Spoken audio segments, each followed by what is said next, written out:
ನನ್ನ ಹತ್ರ ಒಬ್ಬರು ಮಹಿಳೆ ಬಂದಿದ್ದರು. ಅವ್ರಿಗೆ 7 times IVF ಆಗಿತ್ತು. ಆ 7 ಸತಿ IVF ಸೈಕಲ್ಸಲ್ಲಿ ಕೂಡ ಅವ್ರಿಗೆ 1 ಸತಿನೂ ಪ್ರೆಗ್ನೆನ್ಸಿ ಪಾಸಿಟಿವ್ ಆಗಿರಲಿಲ್ಲ. ಏನು ಕಾರಣ ಆಗಿರ್ಬೋದು ಅಂತ ಅವ್ರಿಗೆ ಕಂಡುಹಿಡಿಯೋಕ್ಕೆ ಆಗಿರಲಿಲ್ಲ. ಎಷ್ಟೋ ಜನ ಅವ್ರಿಗೆ ಡೋನರ್ ಎಗ್ಗು, ಡೋನರ್ ಸ್ಪರ್ಮು ಅಥವಾ ಡೋನರ್ ಎಂಬ್ರಿಯೋ ತೊಗೊಂಡು ಮಗು ಮಾಡ್ಕೊಳ್ಳಿ ಅಂತ ಸಲಹೆ ಕೊಟ್ಟಿದ್ದರು. ಆದರೆ ಈ ಮಹಿಳೆಗೆ ಸ್ವತಃ ಎಕ್ಸೆಲ್ಲೇ ಮಗು ಆಗಬೇಕು ಅಂತ ತುಂಬ ಆಸೆ ಇರೋದ್ರಿಂದ ಅವ್ರ ಫ್ರೆಂಡ್ ಮೂಲಕ ನನ್ನ ಹತ್ರ ಬಂದರು.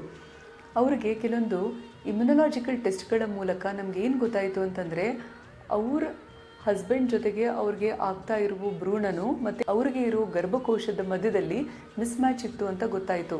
ಕೆಲವೊಂದು ಬ್ಲಡ್ ಟೆಸ್ಟ್ ಮುಖಾಂತರ ಅವ್ರಿಗೆ ನ್ಯಾಚುರಲ್ ಕಿಲ್ಲರ್ ಸೆಲ್ಸಲ್ಲೂ ಕೂಡ ತೊಂದರೆ ಇದೆ ಅಂತ ಗೊತ್ತಾಗೋಯ್ತು. ಅದರ ತಕ್ಕಂಗೆ ಮೆಡಿಸಿನ್ಸು, ಟ್ಯಾಬ್ಲೆಟ್ಸು 1-3 ತಿಂಗಳು ಕೊಟ್ಬಿಟ್ಟು ಆನಂತರ ಅವ್ರಿಗೆ ನಾವು IVF ಚಿಕಿತ್ಸೆ ಮಾಡಿದ್ವಿ.